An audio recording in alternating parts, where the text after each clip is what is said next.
Hey, Out Loud let's go. podcast, sponsored by On the Path, Thank you. And we're gracious to have Greg Walker, Dr. Greg Walker, with us, and I'm gonna go through some of your stats here, man. University of Washington, Seattle, where he played ball and studied pre-med. Went to Warren Alpert Medical School at Brown University in Providence, Rhode Island. Orthopedic surgery and sports medicine residency at the University of Washington. On and on and on. Lots of credentials. We'll talk a little bit about where you're at now and what's going on with you. But welcome to the show. Thanks a lot for coming on with us, and we're glad to have you. Thank you. I appreciate the introduction. Yeah, cool. How do you know that? How do you know this guy, Chuck? I don't. Well, I'll tell you what. We go back to I wandered into a situation that got hired over at St. Bernard's with a dear friend of mine, and one of the guys that I'll live to the way we coached together, and he mentored me, and we had to share experiences. Greg Dixon, who was the head coach, and hired me on, and I came into a situation that was kind of funky, and I wasn't sure what was going on, and it was a different school, a lot of inner city kids. I was kind of the minority white guy, token white guy on the staff, and turned out to be a brilliant experience. One of my best experiences. But Greg was a linebacker and a running back and a 4.55 student. I mean, we had a lot of St. Bernard High School. Let me just preface this with St. Bernard High School. When I got there, I really didn't know a lot about.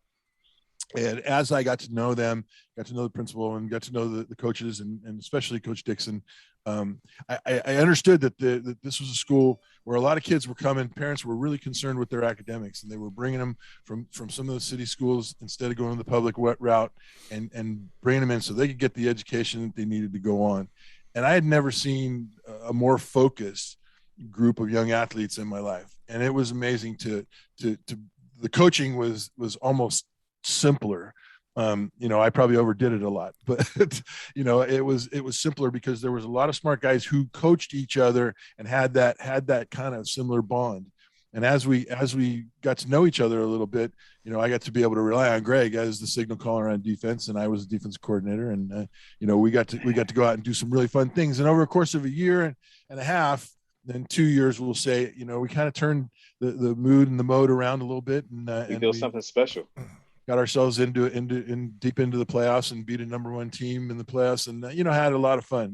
We'll talk a little bit about some of those stories a little bit later on too. But that's where we got to know each other, and I got to watch him go up to University of Washington, where I have my brother played. Bob Willie played at University of Washington. My best buddy Tim Cowan, who the Cowan boys played down at UCLA, but Tim played up there. So I've been a Husky fan. Tim's a Hall of Famer up there. He is, yeah, and Tim is the president of the quarterback club or the I don't know. I'll Tie Club. Is that what it is? I don't know. The one of the big major clubs that support the Huskies and do a lot of mentoring and bringing in people and stuff, but yeah, so it's been a neat deal to watch Greg go up and play at Washington and see his experience there. And then we're going to let you tell us a little bit about that experience, but tell us a little bit about where you started, man. Tell us a little bit about your family and that deal, and we'll go from there. Sure. So I was born in Chicago. Both of my parents are from Chicago. All my family lives on the South Side. My dad was a physician, so he was an OB-GYN. He was also in the military, so he kind of imprinted the science and medicine on me from a young age. He never forced me anything, never said you have to do this, but he took me everywhere when I was a kid. And I saw my first C-section when I was 4 years old. Took me into the operating room, put scrubs on me. That's classic. And it was for me an aha moment. I'm gonna do this. This is all I've ever wanted to do, is be a surgeon. And so for me, it was how do I make my life kind of set up, the next following steps so I can accomplish that goal. But my parents divorced early when I was maybe 3 or 4 years old. And that was a bit hard on our family. I did, live with my dad and live with my mom in certain places. So I had a pretty diverse background growing up. I spent some time in Texas. I spent some time in Mississippi and Tennessee, a little bit of Arizona. And then ultimately moved from Chicago to to Los Angeles when I was in 8th grade. So I did 8th grade in high school in Los Angeles.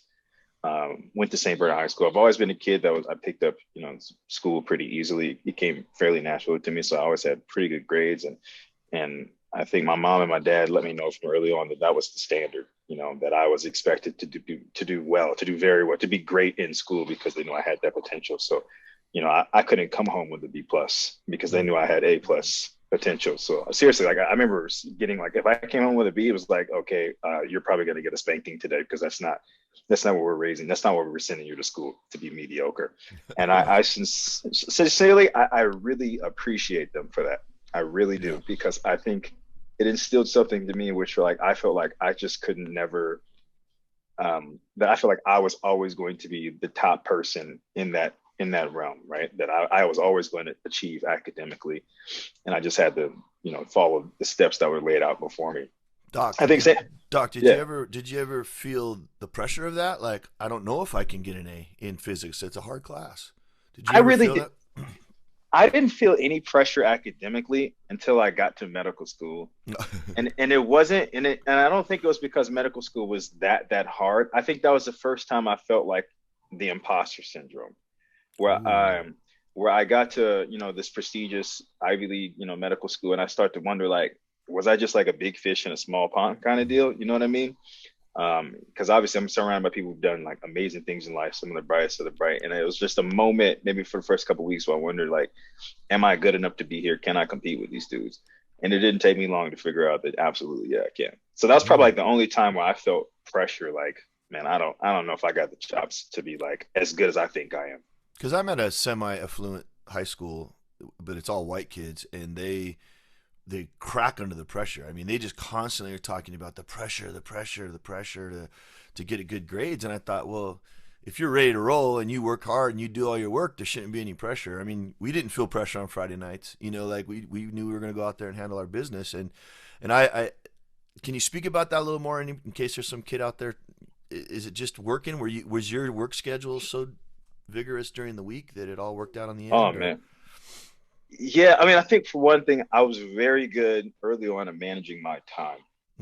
I really, from the time I can remember, like, when it was time to work, I put in the work. When it was time to play, I put in the play. And everything else to me was just kind of a distraction. I wasn't a heavy partier. I wasn't into anything that didn't get me to the next goal, either being a really good ball player or being a really good student. I think if I were to tell kids, like, the decisions that you make now will shape your future. And it seems like, high schoolers are young and they have a lot of time ahead of them. But I think about like all the steps I took in high school to be better, whether it was in the weight room or whether it's, on the track, or if it was, going home and studying until I was too tired. I think that I was so motivated that for me, like, the pressure, my motivation outweighed the pressure that I felt because I really, really wanted it. Nice. I think I think we've kind of lost focus, some students, like, in terms of, it's not just about getting good grades, right? It's about the learning experience. So I think there's no shame if, like, man, I busted balls. I busted my ass to get that, to get that 3.0 or to get that 2.8. Then you should feel proud about that, right? Because I know plenty of doctors who weren't in the top of their class, and no one says, hey, you C+ doctor. They just call them doctors. Yeah, they just call them right? doc. Yeah, right. So, like, I think to go back up and put the emphasis on learning and growing and developing as a student, as a person, and you'll be proud and happy about whatever falls into your lap. Mm-hmm. I find a lot of I'm sorry, Chuck. I find a lot of kids sort of trying to do that math. Like, is this worth it to me? I'm not going to put it in. I don't like history that much, or I don't like this one that much. I like that one, so I'm going to work at that one. I like this class. And I think to myself, don't you just want all the bullets for your gun? I mean, why would you leave something on the table? Totally. Why would you wait?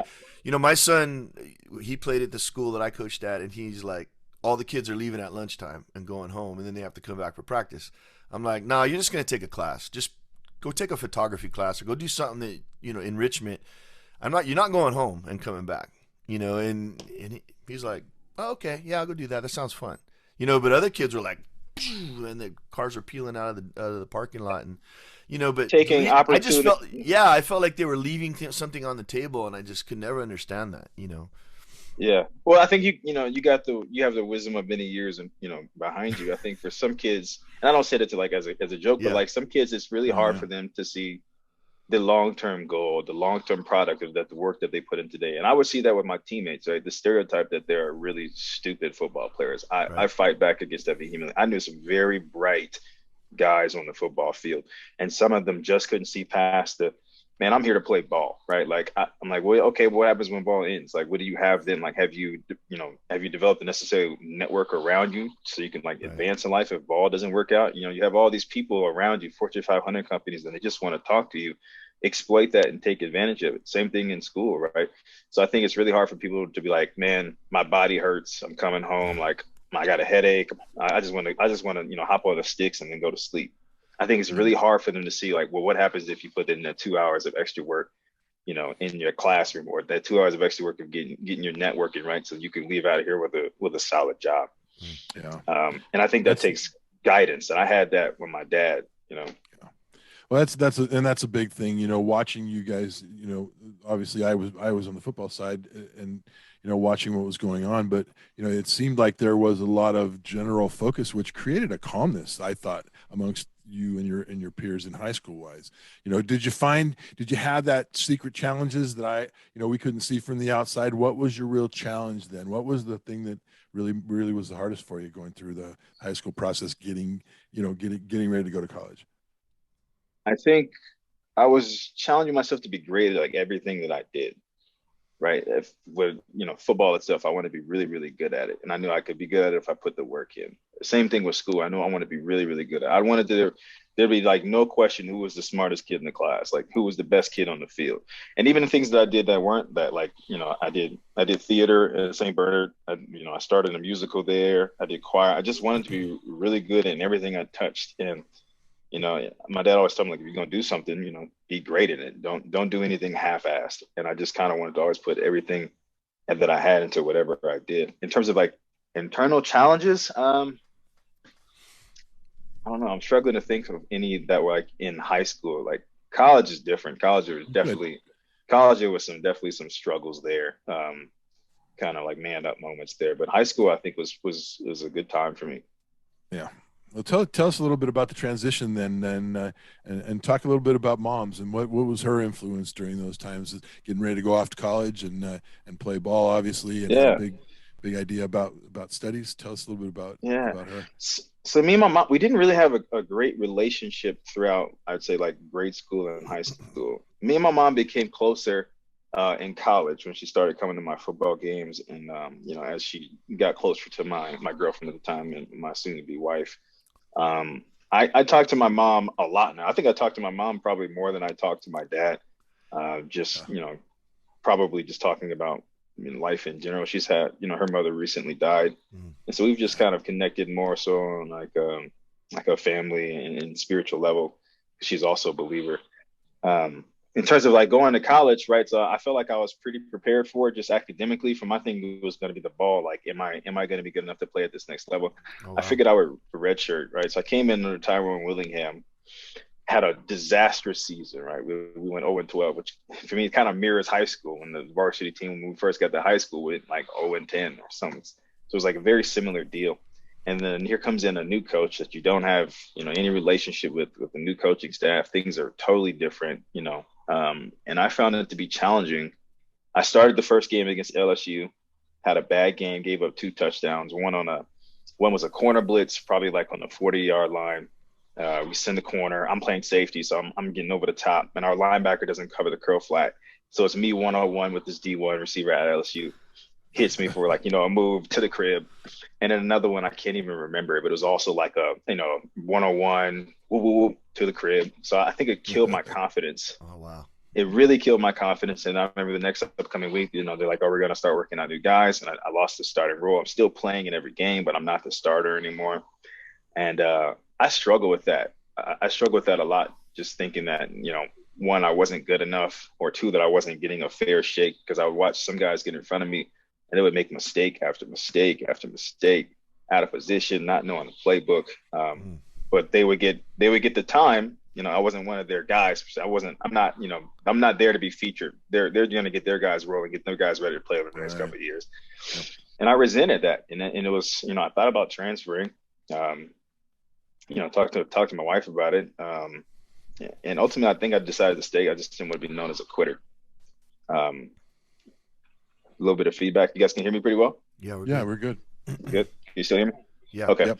I just didn't. I didn't want to be known as a quitter. I wanted to be a guy who toughed it out and let the chips, fall as they may. I was still gonna put in the work, and if I got the play time, I got the play time. If I didn't, I knew I was gonna be a doctor. And so I actually had a You got I had something a to fall back on. redshirt senior. Yeah, exactly. I'm like, I'm gonna be straight anyway. So I actually had a redshirt senior season that I Oh, could have wow. taken. I played in 38 straight games. I could have taken a redshirt senior season, and I didn't, because at that point I feel like I was at a transition where I was done with football. Mhm. Sometimes I regret it, but for the most part, I think it was the best decision for me. I was But I know you running. did. Go ahead. Go ahead. You did come back. You did come back and play and work. I mean, you had a Yeah, lot of respect from your teammates. I think you were a special teams captain at one point. Is that correct? yeah. I was. I played. I don't think anybody played in more special teams snaps than me over 3 years. Like I played in every single game. I think I averaged about like 230, 212 or 230 snaps like a season. So I played a lot. I feel proud because I was a part of a group of guys that got us back from being 0-12 to competing for bowl games again, right? And I played Yeah. in some big time games. Played against Robert Griffin in the Alamo Bowl. Like I put in the work, and I think the guys on the team really respected what I was doing on and off the field.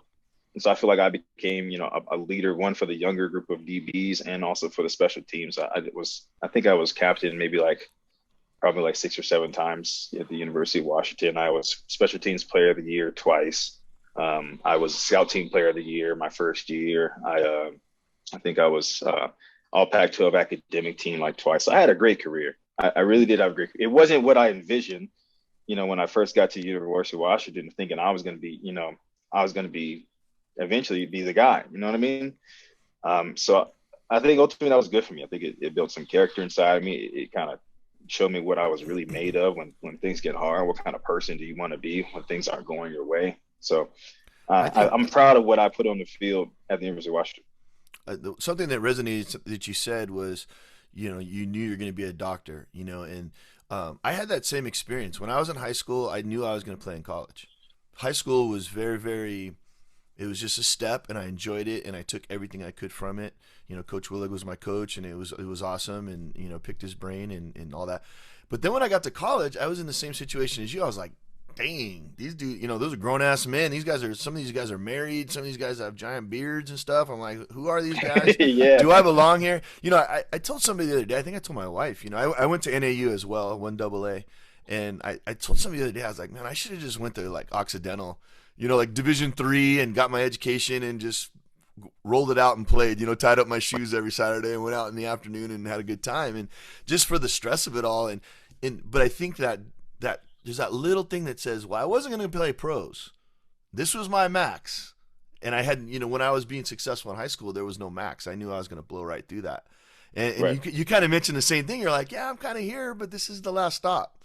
And Yeah, then it really affects totally. you, not having that sort of, I don't know. I totally agree. Yeah, that was just interesting that you said Totally that. agree. And and also I didn't think of is like the weird dynamic when I first get to the University of Washington that very first year, right? To a lot of guys on the team, I'm not like a real ball player, not because of my skills, but because I have no desire to do this at the professional level. Right. Like, so, so we will have classes together, when you get to the summertime classes and you're like, you want to play pro, you want to do this. I'm like, I want to be a surgeon. And everybody's like, get the fuck out of here. You know what I mean? They're like, you know what I mean? Like, come on, man. Like basically, like, who does this nigga think he is? And it's a weird dynamic of not being a ball player enough for the ball players, and then going out on campus, at a predominantly white institution where I'm the only black face in the the Department of Biology, right? So my first biology class is 650 students in the class. I'm the only black male, right? Wow. And I'm wearing all UW gear. Yeah, And you got the sweats on. I'm dressed like an athlete, and people are like, yeah, okay, whatever. So I'm getting in on both fronts of like this thing of this kind of like liminal space of like, you don't belong here, you don't belong here. And I swear to you, my mindset the entire time was, all of y'all can kiss my behind. Yeah, I'm here. chip on the shoulder. It's and Coach Willig can tell you, massive chip on my shoulder, just because I felt like no one was going to stop me from doing what I wanted to do because I was putting in the work. What was it? What was it like to meet Coach Willingham? I know he didn't have the success that he wanted and he got booted, but he seems like a hell of a great guy. You know, I'm kind of a Notre Dame fan and all that. What was that like? I mean, what made you go to UW? I mean, I'm assuming you were recruited Yeah. elsewhere. When I think of like men, like just straight up, that's, you know, a man of his word, a man of character, of high intelligence. You know, when I think of like a man, I think of Tyrone Willingham. I really like Tyrone Willingham. I'm grateful that he came and got me out of there. I think he got a raw deal. I think he hired a really bad staff, and I think he had a really bad strength and conditioning coach. And I think he went to an institution where they just didn't vibe with his kind of style in terms of the players there, in terms of like boosters there. He just wasn't a great fit for them. I think he, you know, if Jake Locker doesn't get hurt that year, we go Right. 5-7 or 6-6, and no one cares, you know. Yeah. So I really, really like and respect the guy. He's an outstanding man. Couple of stories. He's like a really good ping pong player. I never saw him lose in ping pong. Wow. That's awesome. Yeah, super dude ping pong. I think at one point he was coaching like women's golf at Stanford. He's just like a man of many trades. Yeah. And I respect the fact that he saw me as a student athlete, and not just like, you know, another number to throw into the farm system. And I think he really tried to communicate with his players about what it's, you know, how to be a good man and a good person. And I respect him for it. It's like he's playing the game that everyone says they're supposed to play, the student athlete. Exactly. Game. And everybody's like, we really don't want that. We want a bowl game. Exactly. You know? Exactly. Exactly. Did you get a little bit of social awareness? Was there something that you learned like in that process where struggling with the football a little bit, trying to figure out being the only African American guy in the class in a class, not being maybe taken seriously? I mean, that sounds like a lot of awareness that you had to start making decisions about what you thought about the world and navigation and people. How'd that go for you? Yeah, I mean, one, I think it started early, right? Because my dad, for as hard as I had, my dad had it way worse. My dad was, you know, first person in his family to go to college, to go to medicine, didn't grow up with a father. He went to Cook County. And my dad has dealt with unbelievable racism that I can't imagine. So he's kind of, you know, taught me and coached me on how to navigate those waters. Just I can literally remember, like, some of my youngest thoughts are about how, you know, I'm Black and what that means in the world. But just also being in a, you know, predominantly white institution, you kind of learn how to navigate those waters, right? You learn how your behavior and whatever you say, how that affects people, either positive or negatively, what people think when they see your face and they interact with you. So you kind of got to play this game. And you know, I think college kind of helped me learn how to play that. I think one of the things I'm blessed is that, one, I have fair skin, and I hate to say it, I think some white people feel more comfortable around Black men who have fair skin. And I was an athlete, right? And I think almost, you know, even your staunchest racist tends to like their athletes. You know what I mean? Roll Tide. So I think that yeah, exactly. For real. So I think that really helped me break down some of those walls. And I think it because I have a nice smile that I think I made a lot of people feel comfortable, and I totally exploited that my entire way through. Right. You know, I'll tell you something, and I don't, you know, I don't know how deep we want to go into this conversation right at this point, but it's one of the things that doesn't occur to me growing up. You know, it doesn't occur that I have to think about how I respond to people for them to be able not to be afraid of me or not to like me or to be, you know, have any kind of, I mean, that's the thing that seems so simple to me in the idea of race and the things that are going on is the ability to go, wow, I didn't have to do that. That is a privilege. You know, I don't care what anybody says. I still, you know, we're poor when I grew up and all that kind of stuff. But there was that's where the privilege thing makes sense to me. You know, I didn't have to, that didn't occur to me. Yeah, I'm so happy to hear you say that, because I think a lot of white men can't come to that realization. And that's not saying you're a bad person. That's not saying that you're a racist person. That's saying no matter what you feel or say or how hard your life was or how hard you think you worked, you may be true, but you still have certain privilege just because of how you look, right? The fact that you never had to think that, and that's all I've thought my entire life, says something, right? The fact, and I think it's dangerous if you're raising a Black children in the United States and you don't teach them that distinction. It's dangerous. And I'm down to go as deep as you want to. I think one of the things with race is people cannot be afraid to talk about it. You cannot be afraid to get uncomfortable. One, because you will never learn anything. You will never develop any empathy if you aren't willing to get uncomfortable and have those conversations, right? We do it in medicine too, right? And like Right. morbidity, mortality conferences, come to the table, come to Jesus meetings where you're like, this wasn't good enough for this patient, or I made this mistake. And it's incredibly uncomfortable, but it's necessary for growth, Right. right? So I don't give a dang how somebody feels about an uncomfortable conversation about racism because it's the truth. You know what I mean? Well, I think when people need to not be afraid to talk about the truth. let me ask These you this things question. happen. Let me ask you this For question. real. I'm assuming that if you don't have a child now, you will have children in the future. Yeah, I What's got in two the kids. Okay, Two cool, kids, cool, yeah. cool.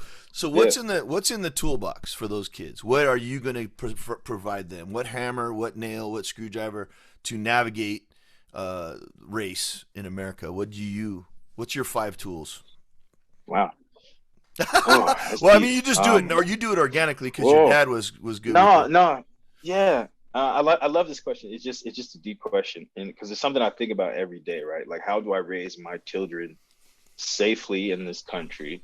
I mean, because Um, I've seen people of color that are hamstrung and are missing opportunities. Is that fair? yeah. Because No, of the totally yeah. agree. Hmm. Totally agree. What I think one of the things is I'm going to teach my children to know they're black, to love their blackness, um, to love themselves because they are black. I'm going to teach them the history of America, what Hmm. America has done to people of color in this country, right? Um, in terms of the history of not just slavery, but post slavery, right? In terms of Reconstruction, Yeah. Jim Crow, mass incarceration, and just kind of how to navigate those waters on a day-to-day basis. I want to teach him that, hey man, like you don't get any second chances. Like you have to be squeaky clean as a young black man in this country from birth, right? Like we had to have Barack Obama, like the closest thing anyone's ever seen to to a perfect black man. You have to be. You can't afford to make mistakes, son. You can't get caught up in Yeah. drugs. You can't get caught up in fights. You can't get caught up in doing anything stupid. You can't get caught up in women because you won't get a second chance, and it can be devastating. Hmm. Um, like I think the beauty of being black is like, yeah, we've had these problems in our community, we've had these problems of persecution in this country, but we always get back up, Hmm. right? We always kind of we kind of manage that persecution with extraordinary grace and courage, and I want him to continue that legacy. And I just want him to know that no matter what people say about him, no matter how people feel about him, that I love him, that his Hmm. mom loves him, and that God loves him. You know what I mean? Yeah, that's Wow, that's that's I such think good. huge. that's That's such a huge part of it, man. And again, because there's a little bit of fear that goes along with that, and that's to try to explain to kids, and not scare the shit out of them and make them fearful in the totally. world. That's a fine line to be able to walk. And I keep everybody in my prayers that has to go through that kind of stuff. And that was the interesting thing. I kind of alluded to it a little bit whenever I was talking about St. Bernard's. And my we I felt more comfortable in that environment because it was kind of a little bit more of an intellectual environment than I had been used to coaching kids. There was a lot more emphasis put on that, and so there was a lot less social stigmatisms about anything. And we were in the middle of Playa del Rey, which is one of the most affluent Right. places, California. I mean, they literally, and I'll tell this quick story. I was working as a development guy and was doing development for the school. And I had 4 people come and show up at my office at St. Bernard's who will remain nameless right now, and we can talk about this off camera, but came and actually said to me, "Hey, we're trying to start a movement to shut this school down. Jesus. We want to shut it down, let all these kids go back to their neighborhood schools or wherever they're going to go, and then restart up the school again." And I literally sat in that chair, and I knew 2 of those guys from playing against them in my high school days, who they were and who their families were. And it dawned on me what they were talking about. They were talking about sending all the African American kids back to the city and bringing in the grade schools of all the kids from Playa del Rey and making it and I was like, I had to ask him to leave I said, look, I said, know what you're trying to say to me, and you know, and again, I won't go on with this story much longer. You didn't have the handshake, Chuck. You didn't know the But secret handshake. I looked at the guys that I knew, and I said, "You guys got the wrong guy." I said, "I'm not sure why you came to me with this." I said, "But I love those guys." And I said, "I think the greatest thing about this school," and we had a conversation about that, and they left my office and never came back. But that was an actual real deal that they tried to make a movie. Systematic. Yeah. That's So, well, thank you for standing up for us and doing the right thing. But that's like so unbelievably sad. It's really sad when you think about it, because you got kids there who are thriving academically and athletically. And instead of just thinking them as, you know, and particularly at a Catholic school, right, where you're teaching Christian values, where ultimately the only goal, the only thing that matters is preparing these kids to do the Lord's work, right? How do you share the message of Jesus Christ with these kids? And that's what you're supposed to, that's your doctrine. That's what's supposed to be at the core of your principles. right. And what seems to supersede that is your underlying feelings of racism and white supremacy, that like, there's something inherently wrong about having these black kids here when we should be having white kids. It's so disheartening to me, because I think that's pervasive. You know, I'm a Christian, but I think it's pervasive in Christian and basically in Christian values all over the country. And it's so saddening. So saddening. Let me, because I'm a little bit of an outsider. I did go to a bunch of your practices and stuff like that, but let me, and I don't mean to call you out, Chuck, but I want you to answer this question. And so from the outside, St. Bernard's was predominantly African American kids, as far as I could see on the field. And I played against you guys when I was in high school, and it was all that. Was it an academic institution by the standard of all academia, of white academia, of Asian academia, or was it a high standard for African American academia? Was there a standard there, Chuck? And I don't mean to call you out. See, that's what I know you're not ready for it. We call this out loud, Greg. So we talk about some weird shit, you know. No, because Greg's a special dude. Questions. Greg's a special dude, and he would have been special at any school. It was a killer academic environment because of the students' immersion in it and the desire. I didn't, you know, it was an average Catholic school that did a good job, had some really good teachers, and probably had some average teachers. Yeah. But what I'm saying is the kids that came there to play ball and go to school, right, was unlike any of the other places that I had been before, for any race of kids. Okay. You know, and that's what made it so exciting to be able to coach there, because, you know, normally you're fighting guys and you've got 9,000 kids that are having to go after school and do extra work and miss practice, and you know, this was a deal where guys got shit done, and their families were behind them, and prioritized. It was that, and you could, and it was such a great family atmosphere with the parents, because they were involved in things, and even the ones that weren't greatly involved were greatly involved in the kids' life enough to go, you're not going to come home and bullshit with the grades. We're sitting there paying money to go to school, which again, you know, it was I didn't have to worry about it. I wasn't a teacher. Yeah. But I worked in development, and that's what I preached. I went to the Rotary Club meetings and things like that, and I talked to those people about what a classic environment it was. So as far as the academic standards, they were Catholic school academic standards. I don't know that they were any different than anywhere else. Can I say something regarding that too? Absolutely. Please. I think one of the biggest kind of stereotypes in like academia is that some of these predominantly white institutions, or like all white schools, are somehow inherently, they're just smarter or better than like schools that are predominantly Black, Latino, or anything like, or that, you know, there's a stereotype that all Asians are super smart, everyone else is. Having been through public schools, private schools, Black schools, white schools, you know, schools with high Latino population, Asian, all regions, East Coast for med school, you know, West Coast, Midwest, South. Let me tell you, what I've learned is that everywhere you go, there's some really, really smart kids. There's some smart kids. There's some mediocre kids, and there's some dumb kids. Out of every single, and it's all like that, and it's all across the board. Some of the dumbest people I've ever met in my life have been Asian. Some of the smartest people I've ever met in my life have been Black. Yeah. So you know what I mean? Like I don't care what people say about like, oh, I'm gonna go, you know, to this white school, Asian schools. People are either really smart or really dumb, and it's about even all across the board. Good call. And Just numbers did are your numbers. skills, was it your skills in med school and stuff like that you relied on, or were you active at all, like in the social spectrum? Yes, I did SNMA, Student National Medical Association. It's an institution that is aimed at one, getting more minorities and underserved communities involved in medicine, right? So that we can take care of our own, but also serving those communities themselves. I was a chapter president there, so I've done, done things like health fairs, or like, we did our Meet the Cadaver Day. We brought in local high school grade school students to, take a look at some of the cadavers and get them interested in medicine. I did a lot of that. I didn't write anything up then. I wrote a piece in residency, but it's just mostly kind of staying involved in some of the issues related to medicine amongst Black people.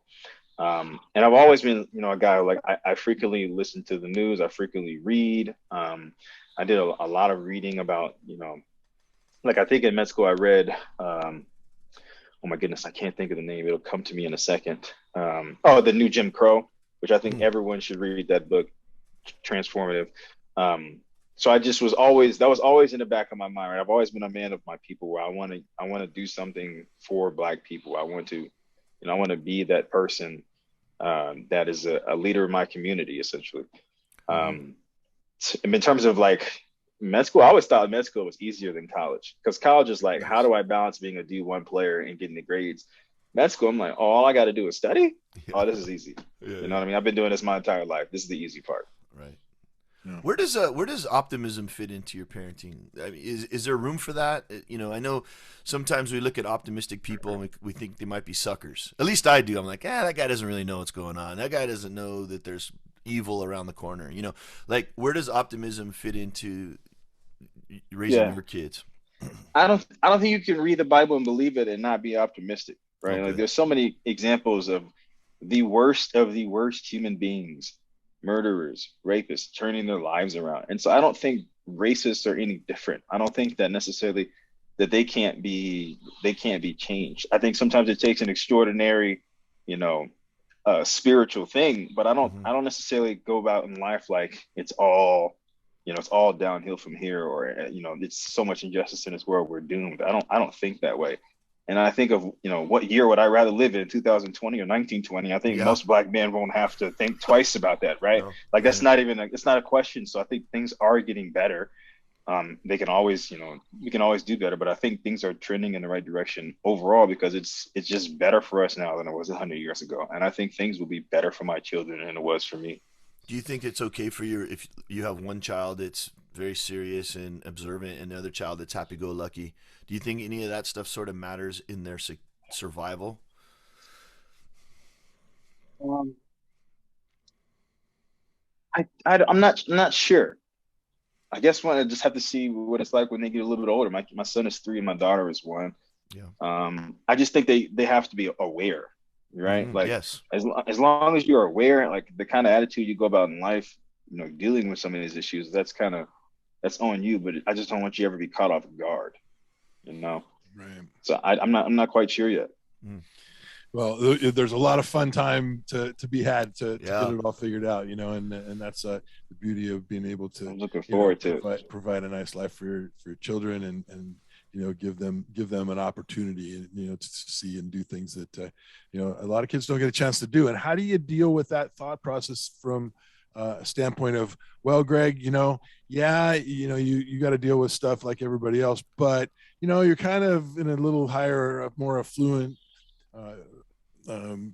milieu in general, how do you not lose touch with what's going on, for people that are struggling more and those kind of things? Sure enough. I think one is I got my family, right? They keep me grounded. My dad's side of the family live in the south side of Chicago. And whenever I go back around them, it kind of keeps me grounded. I would say, not every one of my friends is in medicine. I do recognize I have some privilege, right? I grew up with a father who was a physician. I grew up with a mother who was a nurse practitioner. Even though we lived in, Chicago, I recognize that. But I tell young kids, like, I'm just like you. I got earrings, I got tattoos, I listen to rap music. I grew up on the south side of Chicago. I lived in Inglewood. Trust me when I tell you, I'm just like you. I just worked really, really hard. That's awesome. And I tell them, like, you think these guys are smarter than you, and they're not. They're just as smart and just as bright as they are. So I think that kind of helps me stay grounded. I do a lot of reading about, social justice, about some of the issues around the Black community. I listen to podcasts that I think are relevant. I think nowadays it's really hard to understand where you're getting your information from and make sure that it's a credible source, right? Yeah. So that's a whole separate issue we could talk about. That sure is. Wow. But I wrote a paper about a year and a half ago now, an article that just got published in this past December in JBJS, which is probably the most, probably the biggest or most well-known orthopedic journal, and it was about police brutality and why orthopedic surgeons should actually care. And so I think I'll continue to do that. I'll probably continue writing pieces every now and then. Well, what was your premise on that, just real quick? What was your thought? So quickly. Yeah. So quickly, it was called basically to take in the. What I did is I started off talking about Colin Kaepernick, right? Most orthopedic surgeons are involved in sports. They know the sports world. They know that story, and talking about like how he basically, gave us this message of police brutality and no one wanted to listen, and how, 4 or 5 years later, we're in the exact same boat. And that like, this is a health crisis, right? Like, we know that these attitudes of stereotypes, they spill over to every facet of life. So they spill over to medicine all the time, right? Black people are less likely to get pain medications when they're hospital. They're not believed when they're in pain. They're more likely to have serious complications, related to surgery, because doctors just don't believe them. They're less likely to get things like a total knee or a total hip replacement. They're less likely to be referred for these problems. And so I made the connection between that and why some of those notions persist in medicine, and why it's a health crisis. Wow, right. That's interesting. Very interesting. Yeah, I can send you both the articles. No, that's cool. That's it. I love that. I was missing it. I was like, what does this have to do? One thing had to do with the other, but that's pretty neat. Go ahead. I have one of my favorite quotes is by Jay-Z, and I'm not a Jay-Z aficionado by any means, but he got confronted by somebody from the neighborhood. He said, "Man, you left us. You don't act like us. You're not. You forgot where you come from." And Jay-Z was like, "Well, what do you think I've been working for the last 10 years or 20 years? He's like, "Of course I want to be different. Of course I don't want to live here." And for one day, I thought, wow, that's badass. He's a man. And then the next day I thought, oh, but he left all those people in the dust. Like, where does that, you're in a position to reach down and help others, whoever you choose, your church, your culture, your race, whatever. What does that quote mean to you? Does that resonate in any which way for you? Yeah, it's interesting dynamic, right? Because I feel like you get rich and then you move out the hood, and then so long. I think what people forget is like Jay-Z does a lot of things behind the scenes. Yes, sir. That probably most Black Americans don't know about, in terms of lobbying for Black people, trying to spread his wealth and knowledge. I think I can do the exact same, right? Like, I think just having my face as like, that's the young Black doctor. Right. Mm-hmm. I do a lot of mentoring. So I mentor a couple of other young Black doctors going into medicine about, how to navigate these waters and how to give back to the community. So I think by basically being a mentor, I could do some change, in the community from a medicine standpoint. And I think by continuing to talk about racism, I plan to do like, if someone invites me, hey, Greg, do you want to come to this institution to give a speech about, your upbringing or what's going on in social justice? I think that's kind of my role, and I take it seriously. So I don't feel like I would be one of those guys who moves out the hood and sayonara. I feel like I'm always, so these issues are always going to be in my forefront. One, because I have 2 Black children. I want to make things better for them. Yeah. But it's interesting what you talked about being a mentor, besides you talked about Tyrone and besides your father and stuff, who were your mentors going through that helped you get through, medical school and dealing with, the college part of it, maybe that was tough. Who were your guys and girls? In terms of mentors, it's always been my father. I think in terms of people who had a big input in my life that probably didn't know about it yet, in terms of one of those questions, I think my wife has probably been instrumental in that. My wife is easily the better person out of both of us, right? My wife is sincerely, like, my wife is incredibly kind. My wife is incredibly patient. I'm in that program too. Yeah, I understand. Right. And so I think she has rubbed off on me significantly, but also I think she's the person I can come home and confide in, tell her how I'm feeling, I'm not afraid to be vulnerable around her. And so I think she's been my partner, through it all. And I think part of the reason I've been so successful is because I've had her next to me. Nice. And I think her faith has rubbed off on me, and like it's not even a question who's the better person. And so I think having her has made this road significantly easier. Sounds like a killer power couple to me, man. Yeah, man. Thank you. Yeah. Appreciate it. I appreciate fantastic.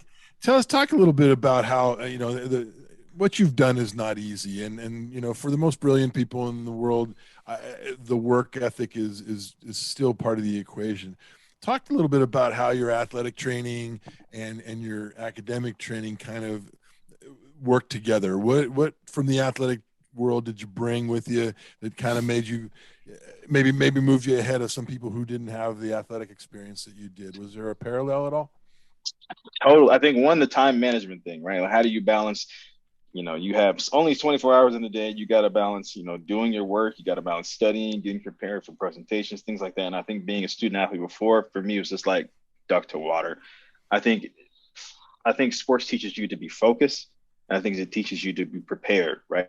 Like, you go into a game, you didn't watch film, you haven't practiced really hard, you're gonna get your butt kicked. And I think that's the same thing in medicine, right? Like, are you prepared for this exam? Are you prepared for this surgery, right? Like, have you gone over plan A, B, and C? Do you know the anatomy really well? I think when I was in residency, I was very prepared for my surgical cases. And I think because I was a student athlete before, I kind of had that discipline to get prepared. I think the interpersonal skills, right? Like teamwork. Teamwork is so huge in medicine. Not everyone gets it. Not everyone is good at it. I think there's certain people, like, medicine attracts a certain kind of person. Sometimes it's just kind of like, they're really super smart, but they can't talk to anybody. They're squares. They're alphas, but they're squares. They can't, they're not personable. Yeah. They don't know how to feed off, the environment, like the people's faces, like in terms of their face expression, how to be empathetic. I'm telling you, they're just, some of them are just like, man, this is like a robot human being, not a physical, you know what I mean? So I think being in a team atmosphere where it's, hey man, it's not about you, it's about the team. Just that, one, not only being a leader amongst the team, but also a good follower. I think people forget that part about how to be a good follower. How to, when you're not the head guy, how can you take someone's task that they give you and do it to completion and be happy about it, and make sure that the team is functioning well. Because in medicine, it's not about me, right? It's about the patient, right? I am a server to the patient. I do essentially, I work for them. Right. And I think it's easy to lose sight of that in medicine because it's prestigious. And, we all kind of have this complex of like, I can do this. I'm awesome at it. But it's not about me. It's not about, how I feel. It's about the patient. I was chomping at the bit about this concept because being an orthopedic surgeon, being a doctor, being someone who cares about people's bodies doesn't really jive with being a football player. There's a no, I see Coach Willig's brother. I see Coach Willig's brother walking around on those knees, man. I'm like, oh man, I get up and my shoulder hurts. 14 years in the NFL, man. Yeah. I'm like, I got out early. How did that? I know when you said that last year, you sort of waved your last year. You kind of said, "I'm good." I was like, "Hey, there it is, the doctor coming out." Yeah. But how did your parents jive with that? Like, how did they allow you to play? They were both into medical. Oh yeah. So I guess it was probably all up to my dad, right? Like, I think if my dad said I'm playing, that probably would, even though they're divorced, that's probably the end of it, to be honest. But everyone thought I was gonna be a professional baseball player. Oh. And I still think I was probably a better baseball player than football player. I played baseball first, got really good at it. And so I think everyone thought I was going to be a baseball player, and I kind of just fell into football and got good at it. So my dad is always. What did you like better? Why did you like football better? I like football better. Why though? What was I like hitting people. Yeah. I just did. I'm telling you, we had moments, Tom, where I'd be like, G-Dub, man, I know you like baseball, but shit, man, we're working out. I gotta go, man. I gotta baseball, man. It was like you could see the passion and love for it, man. I was like, oh shit, it's like I said, it was a good thing he was a quick study, man, because we would have been battling even more. But what were the biggest challenges for you, in med school? I mean, obviously, for those of us who are lay people, as far as the medicine thing goes, to me, it's like surgeons are just, to me, that's over the top, you know, like you have to just be really, really, really, really understand and intelligent with what you're doing and have the physical skills to do it as well. It's not just diagnosis and the things that doctors do, but it's actually going in and actually physically, you know, repairing. What were the biggest challenges in med school? What was the things that scared you? Yeah. I feel like the biggest challenge in med school for me was getting into ortho. Like once I realized I knew I wanted to do orthopedics is a small world. You take like about 715 residents a year for orthopedic training. Now that's amongst all comers in the United States and foreign grads. So you probably got, 2,000 or 2,500 people who are applying for those positions. And I don't know how much you know about the match process, but the match is basically you apply for residency, you interview, the programs rank their applicants, literally 1, 2, 3, 4, 5, 6, 7, 8, 9, 10, all the way down. They submit it to a computer. The applicants rank their programs that they interviewed at, literally like 1, 2, 3, 4, 5, 6, 7. The computer algorithm tries to find the best possible matches. So in ortho, the match rate is very low.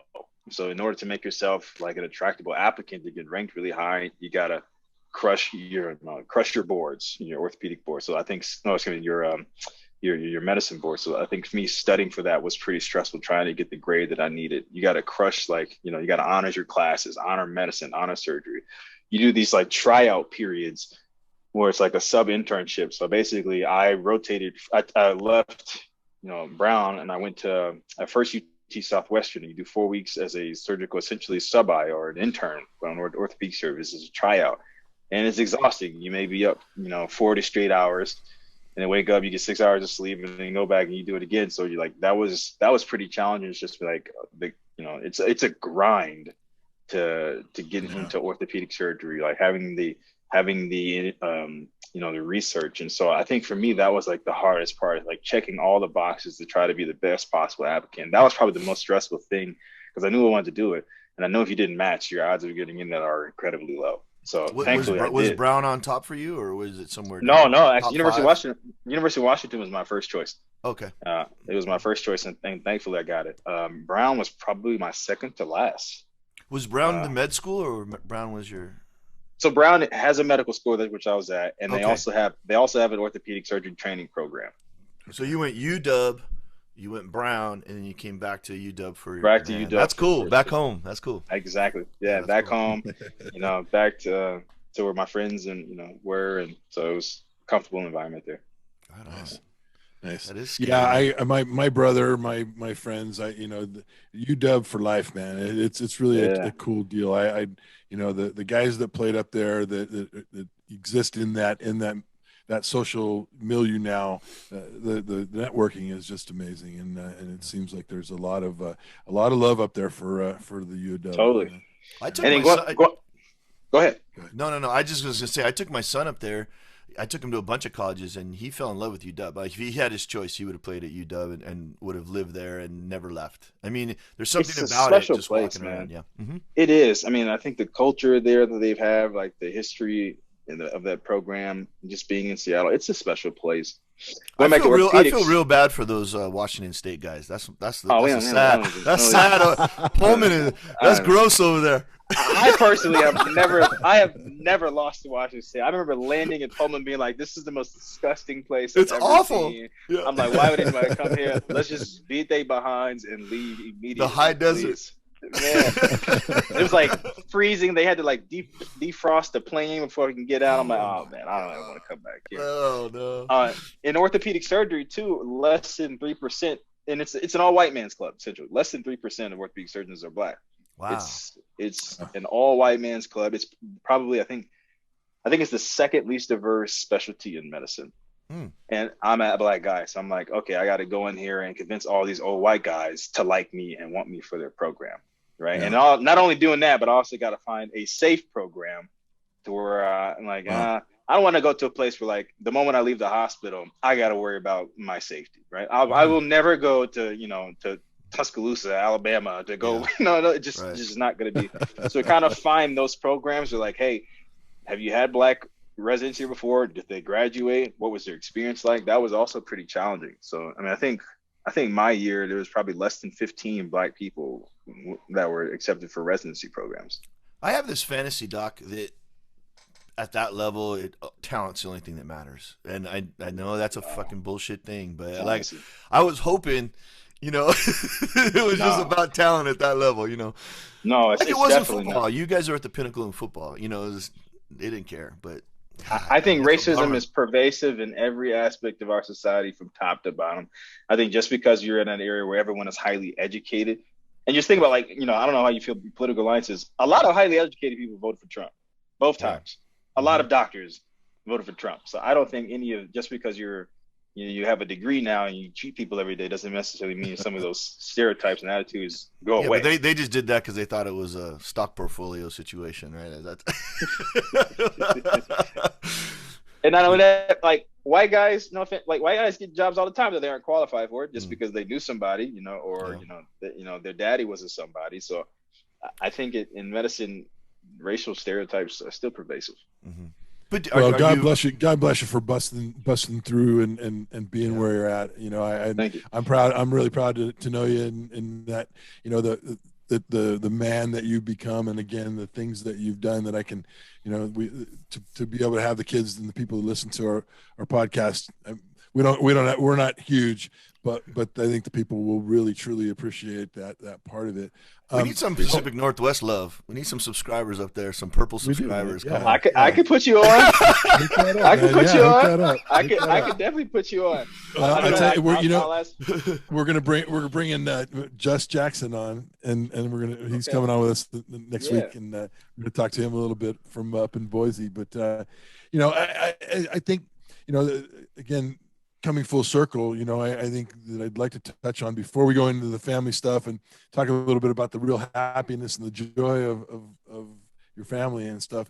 Talk to me a little bit of how 2020 went for you. The pandemic and the racial strife and the all the things that were going on that were hammering away. Kind of that we talked about. We were born out of that situation. Our podcast, but tell us a little bit about how you survived and the things that meant the most to you. 2020 was easily the hardest year of my life. I cried more in 2020 than I think I have my entire life, just from like top to bottom. One, so when it first hit, we had, as physicians in Seattle, we had heard about COVID probably back in like November, December, right? And talking as like a medical institution about what we were going to do, and people were still trying to. Most Americans are like, is this real? It seems kind of like fake news, and we were hearing reports like, no, this is the real deal and it's coming. So we're making preparations. And so I told my family, I sent my wife and my son, I'm like, it sounds like they may have us on the front lines, even though I'm orthopedic surgeon, they may have me on the front lines working in the ICU. So I was like, I don't want to bring any of that stuff home. I sent them to go shack up with her parents in California. So they were gone from me. My wife and my son were gone for about 3 months. Wow. And it was one of the hardest 3 months of my life because it did hit. And now it's like, okay, it's real. It changed how we did everything in the hospital. In terms of like, you can't do elective cases. You're always wearing a mask. You got to have your PPE, your PPE with you. It was just really, it just changed everything. It was really, really difficult for me. It was really, really sad. And then at the same time, while my family's away, you get the stuff about Armand Arbery comes out. You get the stuff about, George Floyd comes up. And I tell you, I just have never felt such profound sadness so frequently. I was really, really, it's probably the closest thing I've been to depression in my entire life. One, because I don't have my family. We got this pandemic. Can't convince people to wear masks, to wash their hands, and then I'm seeing all these, I'm seeing how Black people in this country are treated. Right? I think watching that video of George Floyd dying, I can't even put into words how that affected me. And I know it affected my other Black co-residents and Black co-workers, because we just didn't feel like coming to work. I could not go treat patients and just feel like happy at work. I don't know how to put it into words. I'm not eloquent enough to kind of describe that feeling. But if you can imagine coming to work where no one looks like me, right? It's Seattle. So like everyone in the hospital is white. Everyone I'm talking to, they really have like no clue about these issues that are going on. Oh yeah, I kind of saw the video and that was kind of it. And I'm like, that changed my entire life when I saw that video. You know what I mean? It changed my thought process at the time. And it's all I could think about at work. And no one there kind of knew that internal struggle or could appreciate that. and I'm treating white grandmothers and white babies and white kids, and I'm like, but my people are dying. You know what I mean? Not just from a standpoint of as the aftermath of racist actions, but also in the hospitals. My people are dying because they're not getting the care. It was just 2020 was awful. And when I got my family back, I felt so much better, and I think that inspired me to write that article, which for me was like kind of like an act of healing for me. Yeah, cathartic. Yeah. Yeah, totally, totally. So when 2020 ended, I was very happy. Yeah. Very happy. It was a tough year, man. I think tough Yeah. year for everybody, but just like mentally exhausting, I felt emotionally spent after that year. Yeah. Yeah. I had a good hard conversation with a friend of mine, black man, who I love dearly, and he loves me, and I was saying something really kind of off the subject, and he said, "Well, like, shut the fuck up." He goes, don't tell me you know what it's like to be black. I know you think you're Mr., neutral guy and all that kind of stuff, but don't tell me. I said, "You're right. I don't." I said, "I don't know what it's like to be black, but I certainly know what it's like to be a human being.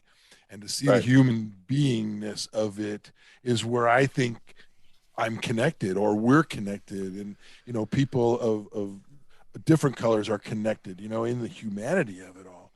I mean, you wouldn't stand for that kind of stuff happening to your family, so why would you stand for it happening, and so there was profoundness that happened in a lot of our lives too, and a lot of the friends and the people that we we were out in the world. My daughter was out walking, and I thought, you got to understand, there's a part of this that she felt the same way. She goes, it's not about me. It's about the support of the humanity of it all. And I think that's where I think you are such a kind human being in your presentation and the way you present yourself.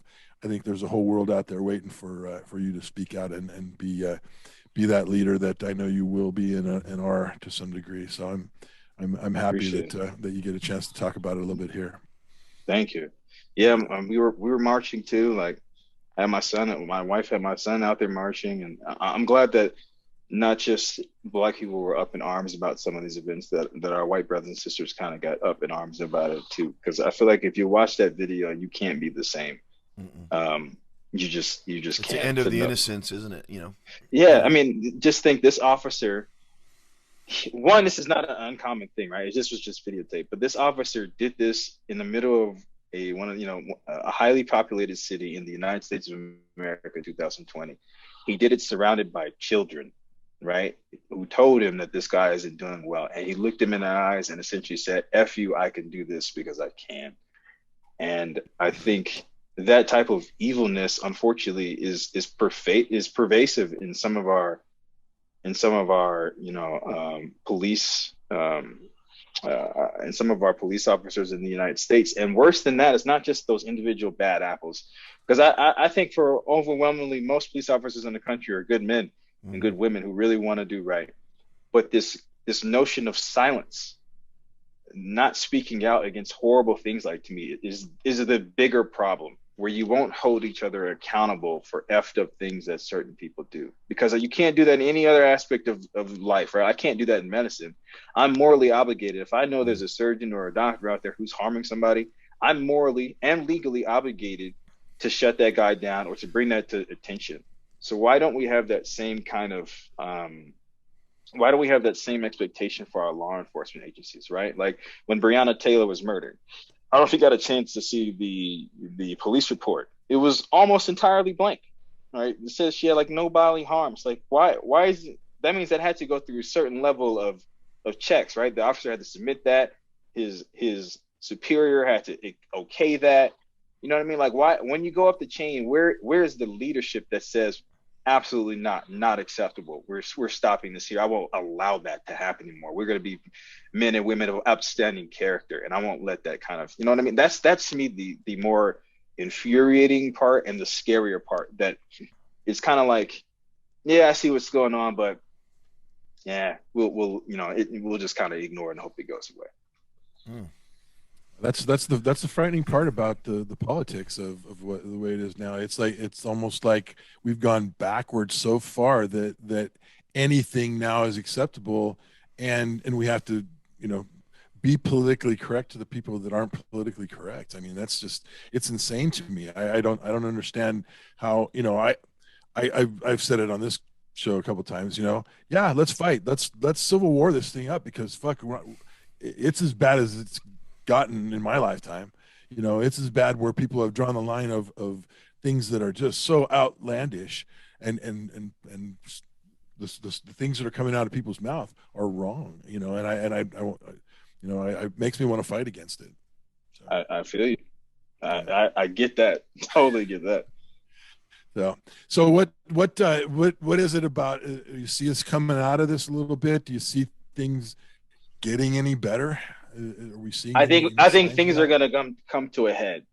I think eventually things will get better, but I think we have this thing of racism is too easy of a word to use, and I think it's used so frequently people actually don't even like understand the meaning of it anymore. But I like to think of it as like pervasive white supremacy, both like planned and unplanned, right? Like I think our way our criminal justice system is set up, it's perfectly is designed, in my opinion, to be kind towards people who are white skin and to be incredibly cruel towards people who have black skin.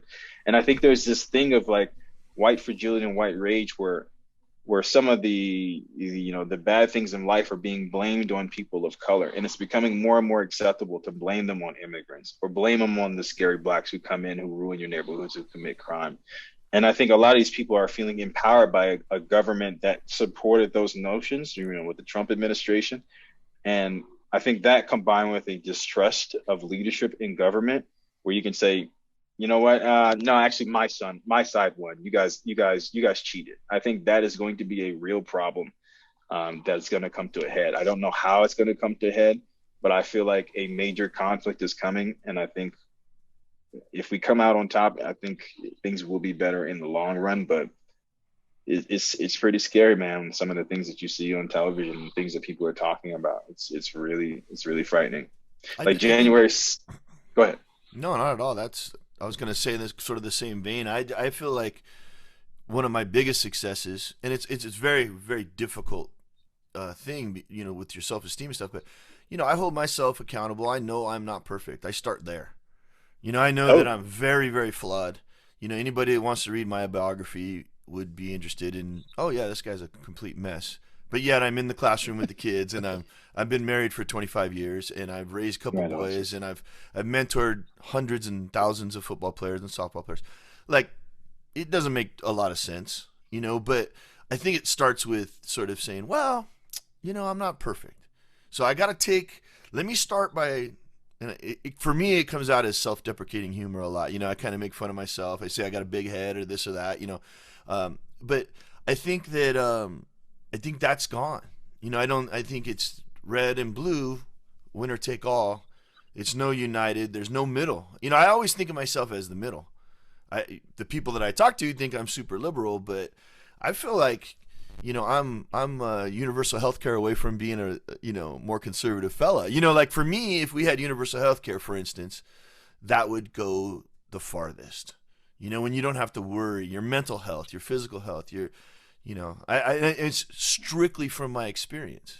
I had a daughter that was in the hospital for 5 weeks a long time ago, and I got a big bill, and I was like, geez, how did this happen? I had insurance. So I don't mean to get involved in all that, but like, you have to like be able to concede a little bit you have to take one step back, take two steps forward a little bit.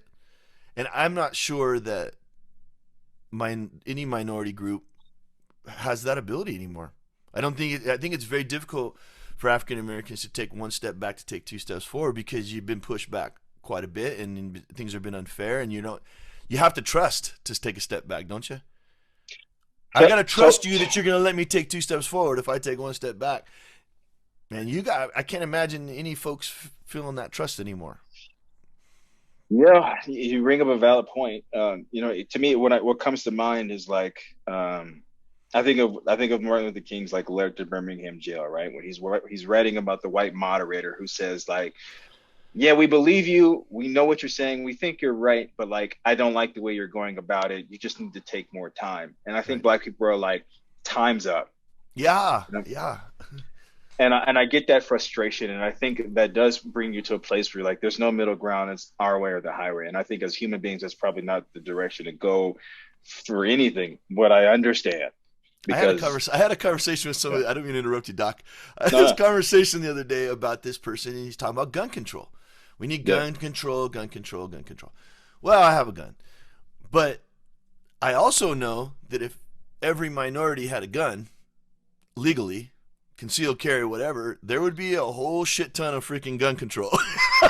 All of a sudden, the rules would change if y'all had guns. Ooh, you have no You see what I'm saying? I don't know why y'all idea. don't just go out and get guns.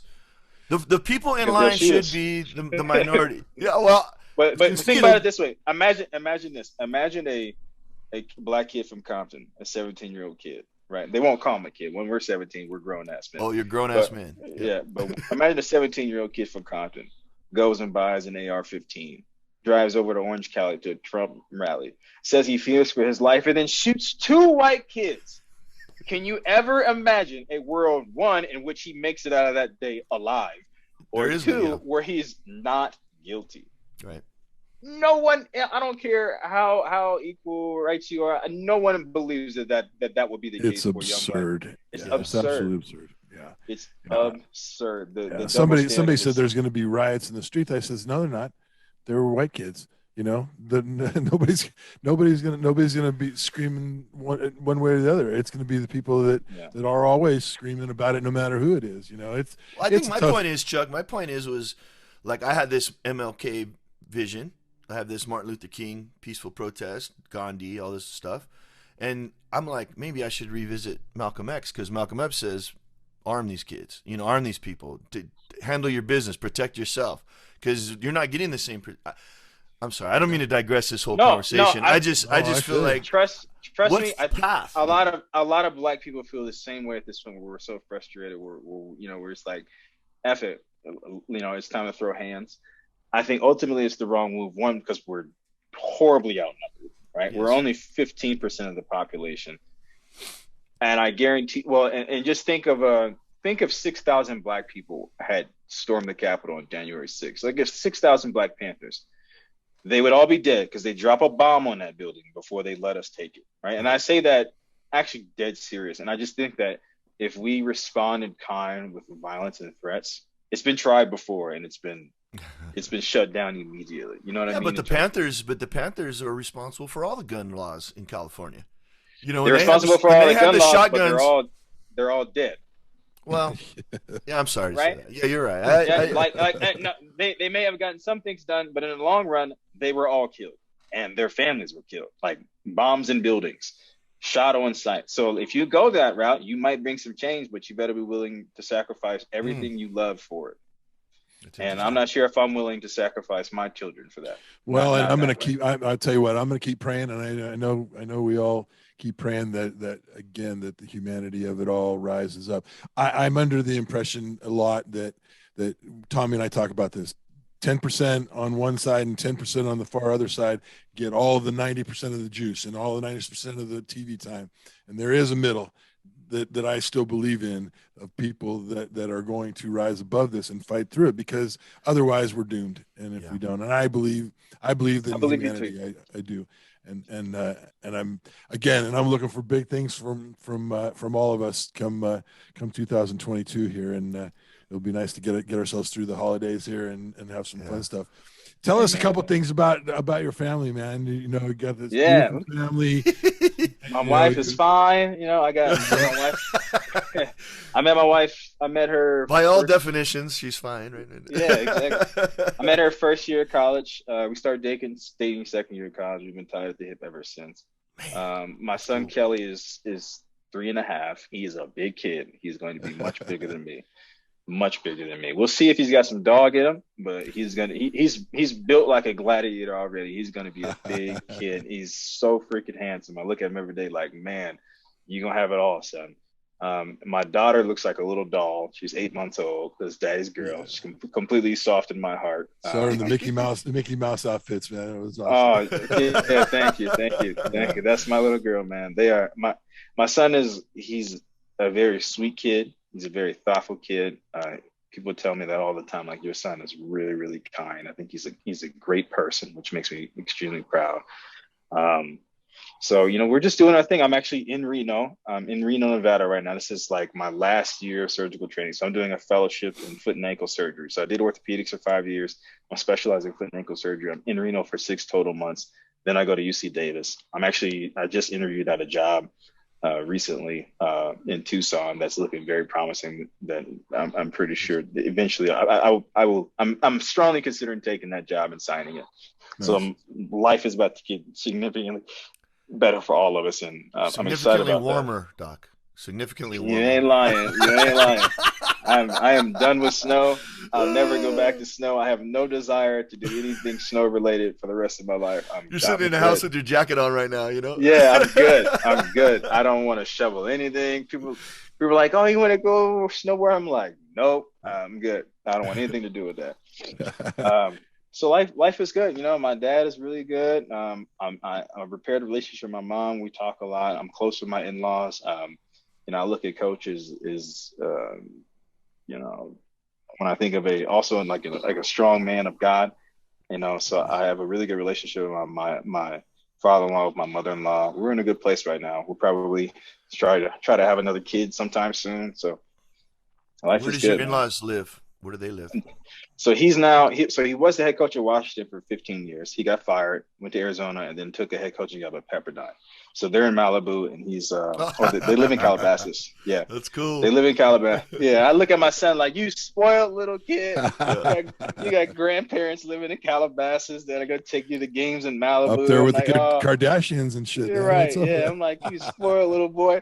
But it's great. Yeah. That's very cool. That is a theme that I constantly talk about. So I might as well just ask you, what is your plan for giving your son and your daughter grit? I mean, we talk about grit being, you had grit, move all around the country. Your dad was a soldier. There was grit involved in your upbringing, trickle down, whatever you want to call it. How do you have your child growing up sometimes in Malibu and PCH and all that stuff? And how do you square that circle? I love it. I love this talk. I love it. I love it. I refuse to raise like spoiled children. Good. One thing, like my kids are yes ma'am, yes sir kids. Right on. Thank you, no thank you ma'am, no thank you sir. That's what I think. Basic manners is the way that in my opinion, that it starts. And then I'm not going to give them the world. You know what I mean? Like, I'm not gonna be the dad that buys a kid a Porsche when he's 16 years old. You're gonna understand how hard your dad and mom worked for everything they have, and you're going to be appreciative of it, or I'm going to take it all away. I have no problem doing that. Me and my wife kind of talked about, college, right? And so it's a little bit off subject, but we probably won't have a college fund for our kids. One, we think college is a pretty bad investment when you look at your return on your investment. You know what I mean? Yeah. Well, not being in college now, it doesn't make you special, right? I know so many guys with college degrees that can't get jobs, and so I think there's so many other ways you can get your education for free if you really want to, or do something else like a trade, or put yourself through it like I did. Like, I got scholarships. There's so much money available for you if you want to go to higher learning. And I expect my son and my daughters to grind for that. Like, if you want it, you're going to make it happen. When you're 14, 15, 16 years old, those decisions that you're making right now will shape your future. Do you, whether that's sports, or whether that's, academia, or whether that's music, I don't care what it is, but whatever you do, like, you're going to be great and you're going to work really, really hard at it. So I won't spoil my kids at all. That's pretty much, and in terms of like sports, right? Like, I think if it ever ends up, we know wherever they go to school, but I feel like the competition is not good enough or whatever. That's okay. We'll go back home to the South Side of Chicago. We'll go to the park. We'll see how tough you are. Yeah. You know what I mean? We'll take you down to the rec center in Inglewood. And we'll let you get a little bit. We'll let you just see how the other side lives briefly to see, you aren't as tough as you think you are. You know what I mean? You aren't as good as you think you are. And I think that's important to keep them grounded. So, and that's I know awesome. My wife is the exact same way. Where what were some of your most exciting memories about playing up at UW? I know you had a lot of them, but give us a couple of what stands out as your shining moments that you really or great experiences. Let me give you a couple, man, because it's just so. Okay. I think that very first game that I'm playing, I'm the starter against LSU. Right, this big time football. The stadium is packed. It's the loudest place I've ever been in my life. Like the little black pellets or jumping off the ground. I'm shouting to my corner to give him a call. He can't hear me. That experience, like in coming out of the tunnel, priceless, man. That was so awesome. Some other moments, beating USC twice. USC was ranked number 3. They came up to our place, beat them by a field goal, put it on them, then went back down. The next year to USC, everyone's like, "Oh, it's a fluke." You got all my friends from LA talking trash. Beat them again, the exact same field goal to win it. That was great. The Alamo Bowl, because Nebraska had kicked our teeth in by like 40 at home. Then we turned around and played them in a bowl game and put it on them. That was awesome. Playing against Robert Griffin in the Alamo Bowl, where we lost, even though we lost. It was like one of the highest scoring games in bowl history, and just to be in that kind of atmosphere. It was that was amazing. I'm trying to think of some other standouts. What do you think? What do you think about what's going on? With Lake getting fired and that whole deal. Man, I think that is a travesty. I think the guy's going to play in the Pac-12 championship game 1 year ago, albeit for COVID outbreak, right? So they're winning. And then this year at the time they fired him, they were 5-6. It's not like they were 0-10. Yeah. Okay. He's had one kind of year to get his stuff in order. Like Don James and Steve Sarkisian, they both started off with 5-7. I thought that was ridiculous to fire him. You still got to pay him. You lose that connection that he had with the players. He's an excellent football mind, an excellent recruiter, and he really he gets through to those kids. So like, who are you going to bring in that knows the Pacific Northwest like that has those kind of recruiting ties people want to play for? You're not, in my opinion, you won't get a better selection. And if it has to do with him pushing that player on the sidelines, I would just laugh in your face and be like, you have no idea what football is about. Like, please, that's the softest thing I've ever. He barely shoved that kid out the way. He didn't strike him in the face. He didn't kick him. He didn't call his mama out of his name. That's football, man. How many times in basketball have you seen a coach snatch the guy off the court so he doesn't get a technical? Right. That's football. I think it was a terrible decision. I hate it. I really do.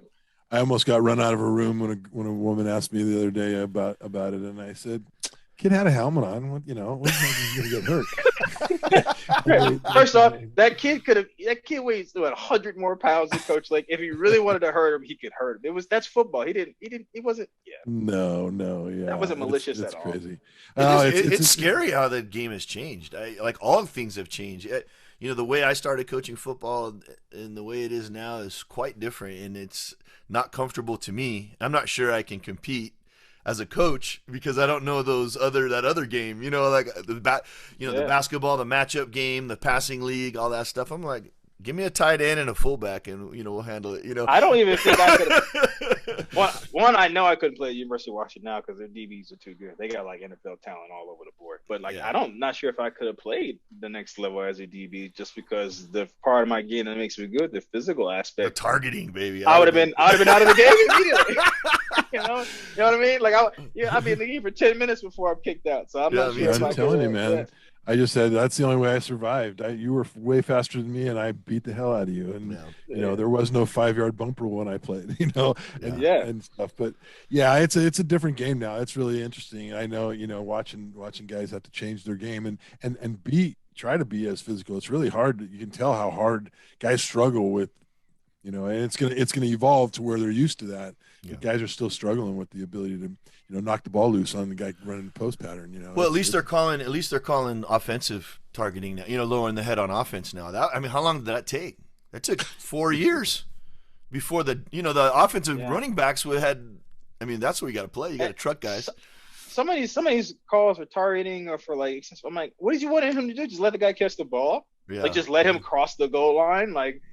What? Yeah, how, if as a defender, it makes me so frustrated. What are you supposed to do? Just do Yeah, that's crazy.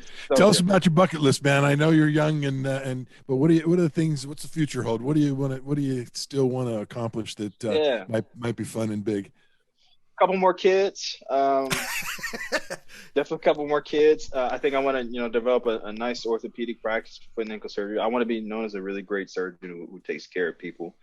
I probably want to write a couple more papers related to some social justice issues. I want to do something for my people. I will probably run for office at some point in my life. Nice. Don't know what I'll run for, don't know where, but I think that's a goal of mine, to do some public service in that aspect. Now, remember what we talked about. Don't be happy with mayor. Don't be happy with governor. We want to get all the way up there to president, right? We don't want to sell ourselves short like we did in football. Yeah,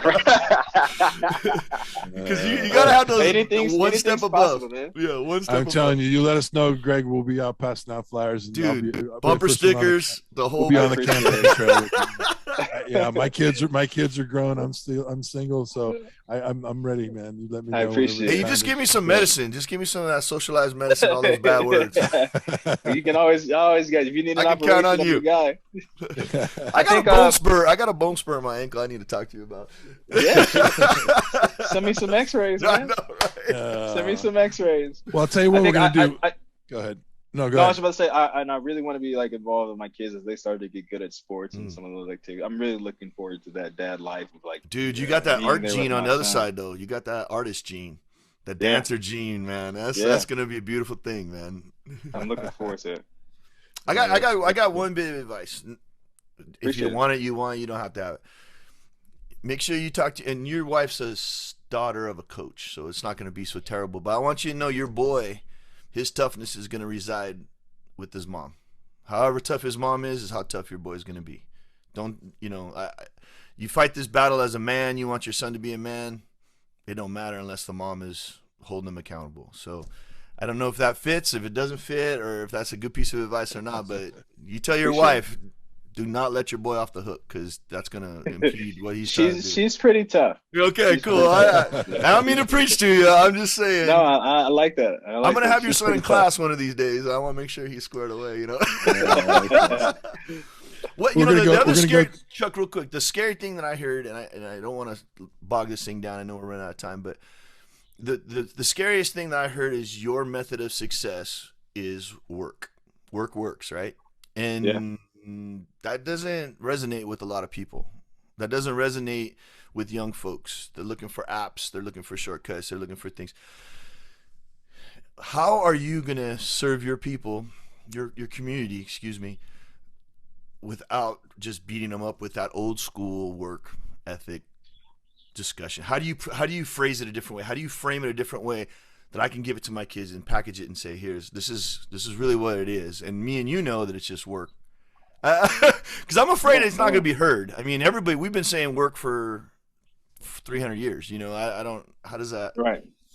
Well, hopefully I could teach them how to enjoy that process, right? Process of the work. Like some of these guys, when you think about who is truly great in their fields, the Kobe Bryants of the world, the LeBron James of the world, the Serenas of the world. Yeah. Ridiculous work ethic, but they love the process, right? The process of building that to get to the next level. They can't be satisfied. They have a huge appetite for that process. So hopefully I can instill in some of that into my son. When people talk about the millennials, they talk about them being lazy and privileged. There might be some truth there, but I also know that they like to work really efficiently. Smart. I know that they are smarter than us. Like if you look at my son, just pick up certain like electronics and things, their brains just work differently regarding that stuff. So if you can make that process efficient for them and fun, and like cater to some of the things that they like, with like electronics or like social media, things of that nature, I think you can get kids to be engaged in that process. So literally work at being more efficient. Like sincerely, yeah. Like how to work smarter and not harder, and then teaching them like how to safely enjoy the fruits of their labor when it's time to celebrate that work. I mean, 5 years ago, I would sit in a teacher meeting, and there's plenty of research about how important it is to write out your notes. There's a connection between physically pencil and paper, writing out your notes, and absorbing it. And I don't think that's exactly the case anymore. I think that the kids can type it. I've had kids text me their work. If that whatever floats your boat, get it to me. But there was this pushback, and obviously we're all trying to hold on to the past and the things that worked for us, and you got to get your notes out. You got to get. And I'm like, I don't care how you take your notes.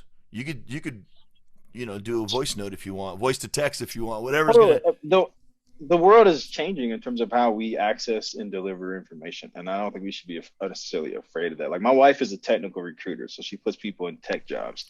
That's what she does. I can't tell She's you like, how recruiting many for jobs that don't even exist. It's like badass. like some of these things that these kids are capable of doing on the computers, like and how well it pays. It's like crazy. Like he's got these 18, 19-year-old kids that don't even have a college degree, but they got a skill, and they'll come out making $100,000 because they're really good on the computer. And I think I don't think that those things should.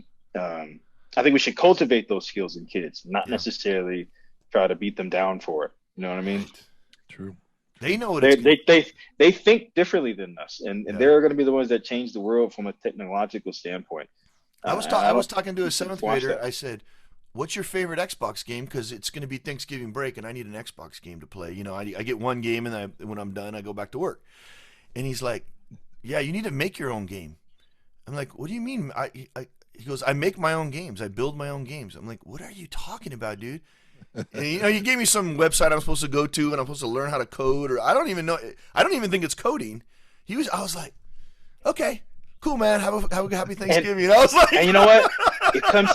It comes so easy to some of these new kids. That's just like what they know and they do. And don't squash that. Don't make you know what I mean? Cultivate that. Yeah. Teach them how to put in the work that you would put in like on the football field to get good at that, to change the world.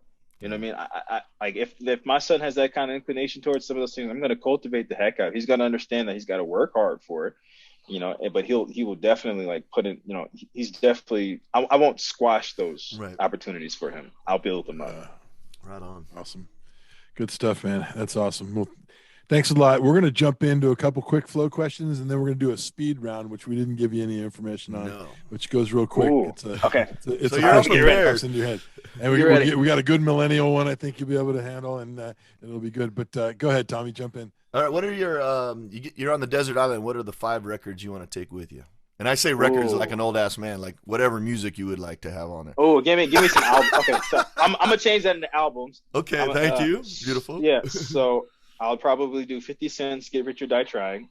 To me, a masterpiece rap album. I'll do D Smoke "Black Habits," which came out last year. Michael Jackson "Thriller." Michael Jackson "Bad," and I'm torn between a Stevie Wonder album but I'll probably go Lupe Fiasco's "The Cool."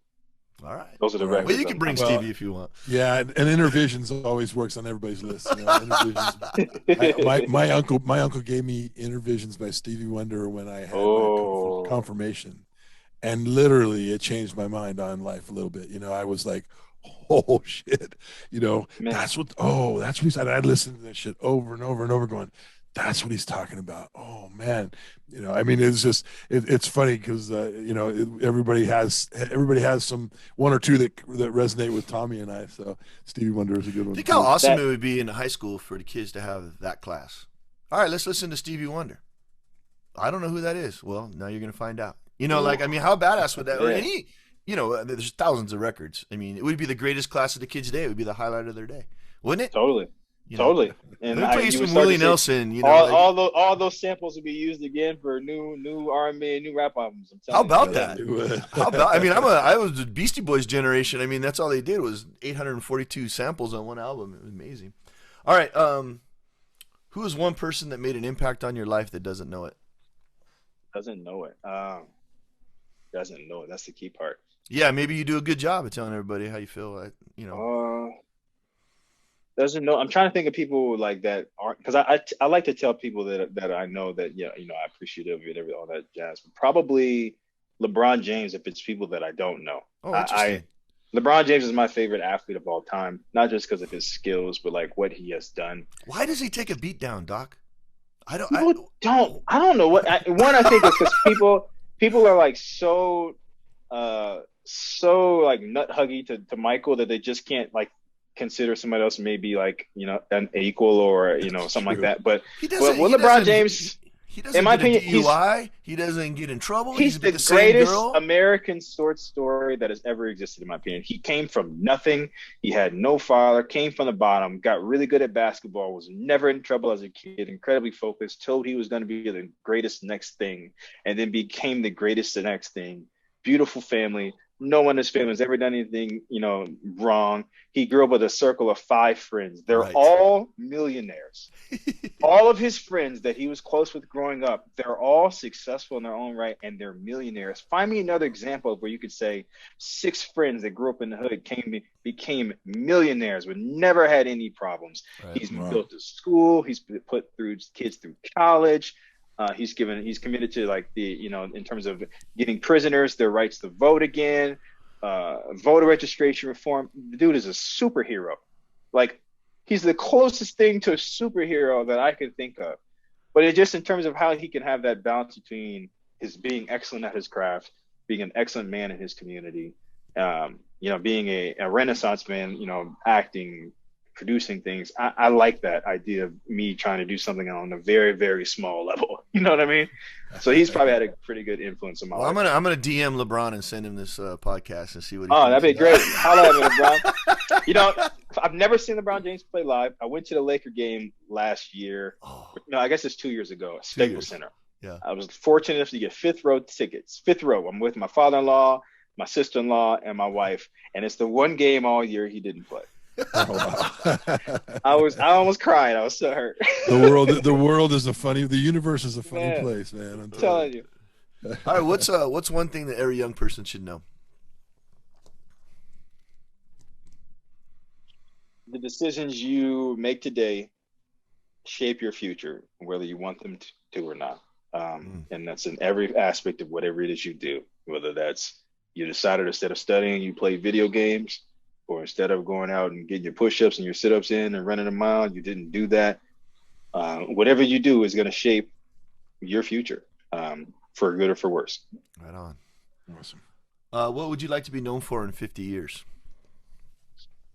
I want to be known as a guy who had incredible focus from a young age.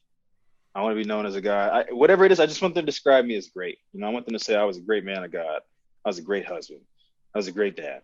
I was a great surgeon. I was a great athlete. I was a great advocate for the Black community. I want them to just use that word, and whatever they say following that, I'm good with it. I love how brave you are. A lot of people are scared of that word, man. That's awesome. I mean, especially pre-Trump. I mean, the great got thrown around, but like people don't want to be great all the time, man. At least the kids I see it's really sad. It breaks my heart. I'm like, dang, you could be great, and they're like, Sincerely, yeah. I don't know. You're very, very, very brave. Appreciate that. Thank you. I think we kind of touched on this one a little bit. Is man inherently good or evil? Philosophy 101. Right? Well, I think all men kind of have a propensity towards sin, so you can take that what you want in terms of whether men are inherently good or inherently evil. I don't necessarily think that every person, how should I say this? I think a lot people, overwhelmingly, most people have a lot of good in them. Okay. Right? I'll leave it at kind of like that. Most people are not intuitively horrible human beings. They just don't know any better, or they've been taught a certain way. But I don't think that, and I also don't think that people are, groups of people are so far gone that they can't be reached. So that's the key, right? Yeah. I mean, I teach it, and we talk about the Enlightenment thinkers, So we have Hobbes, who says he's a religious guy. He says everybody's born bad and strictly original sin. Like that was what he was talking about was original sin. And then they spend their whole life trying to get to heaven. That was him. And I said, okay. And then there's Rousseau that says, nah, man, these are pure little beings, and society destroys these human beings. The evils of society. When you put kids together from different backgrounds, they don't think of each other as like, oh, that kid, he's the Black kid, or like they don't even, those concepts don't even exist in their brains yet, right? They have to be taught those things. All they want to do is interact with each other and help each other and love each other. Like it's a beautiful thing when I go see my son at school, right? And he's got all these friends that look different than him, and they're all like, hugging and kissing and having fun. And that's honestly, I think, what we are designed by God to be. The sandbox, yeah. And I think we beat that out of them along the way. Oh, yes, for sure. Okay, and then the highlighted one here, if you had Bezos money, what would you use it on to make your community or your country stronger?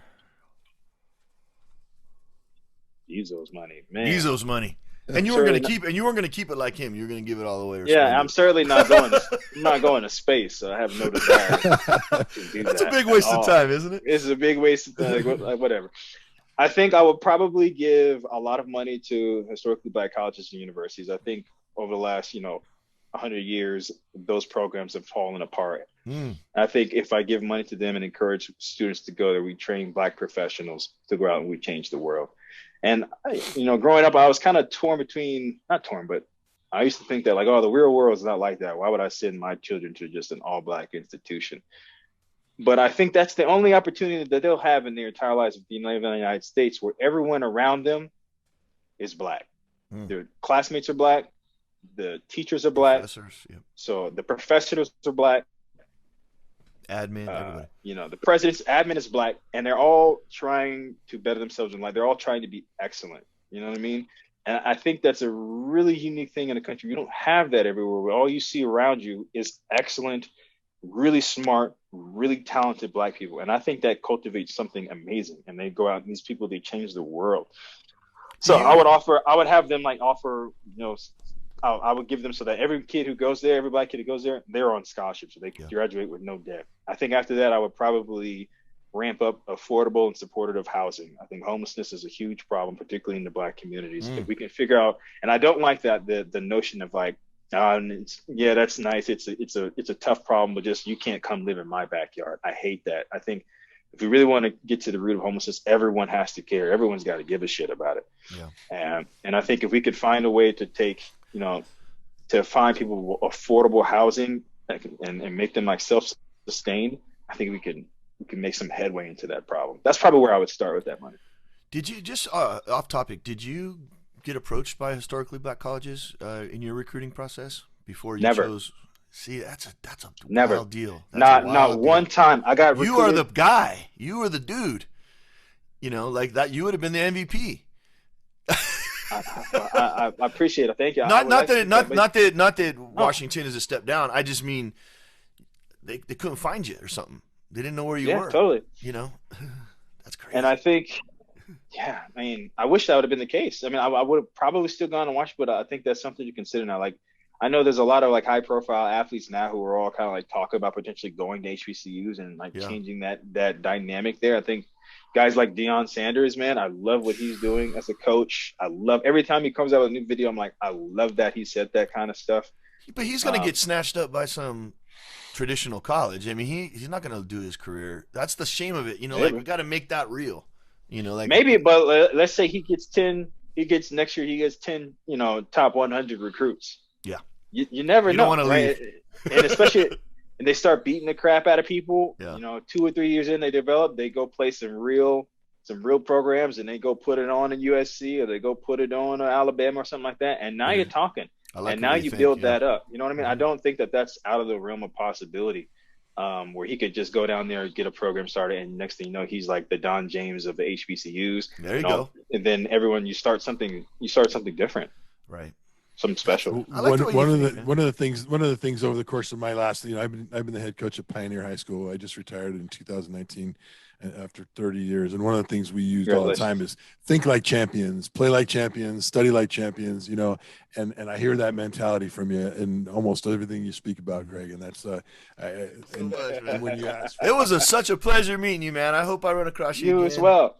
Yeah. You as well. Yeah, we'll get you back on when if you can touch base stuff's going on, and we we got some focus. But man, it was great to see you, catch up, and I gotta tell you, man, one of my greatest experiences in coaching was coaching you guys, and I have this really weird thing. And I guess this will be a full circle for me.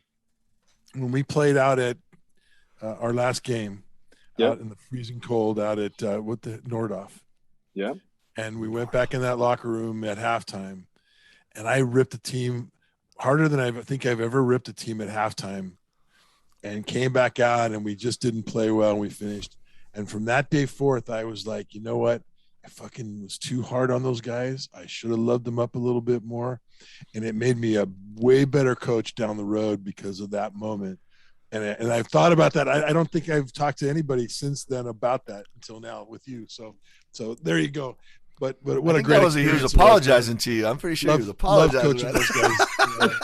And they were so responsive, and we had so much fun. And I get to follow them all on Facebook and Instagram, and I get to see their lives and their children. guys getting married, Lewis just getting married and stuff, you know, and Yeah. And Adam, and, you know, had a relationship with your families, and, you know, Adam's dad was very helpful in my career, and you know, just a great group of dudes, man, and I'm really glad to reconnect. And, I got 3 St. Bernard's moments. Number 1, the plane's flying over in the middle of the damn game, and I can't make my calls. you talk about LSU. I'm talking about your stadium was awful. That's funny. Awful.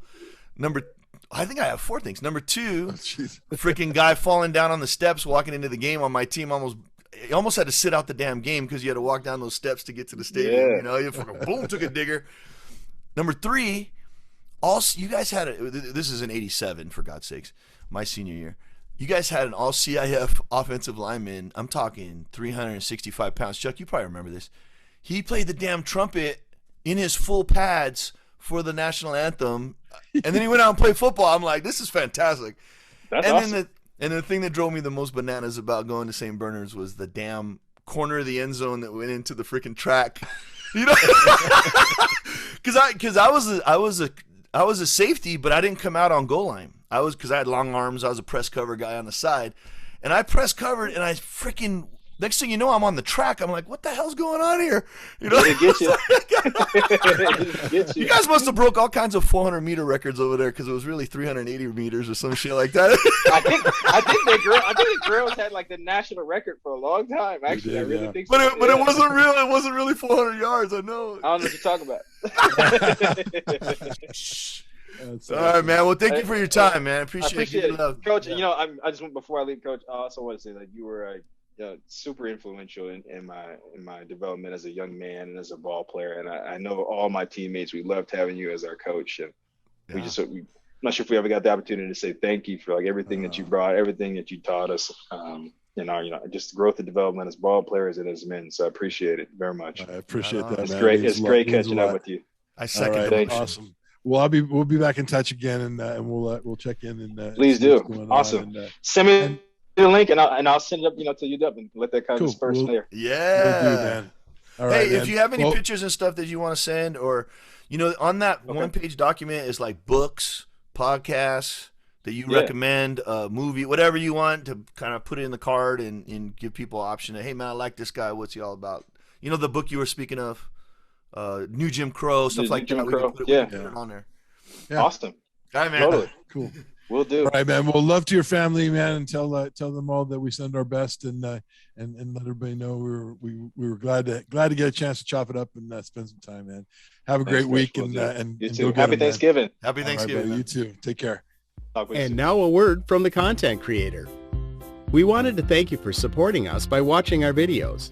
We would like to ask for one more bit of support. We cannot continue without subscribers. We are searching for sponsors, but we need to prove their business will be seen.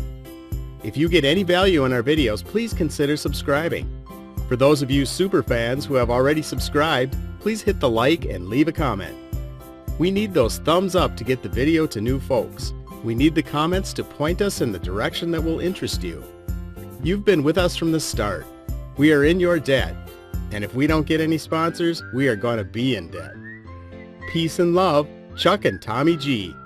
www.outloudpod.com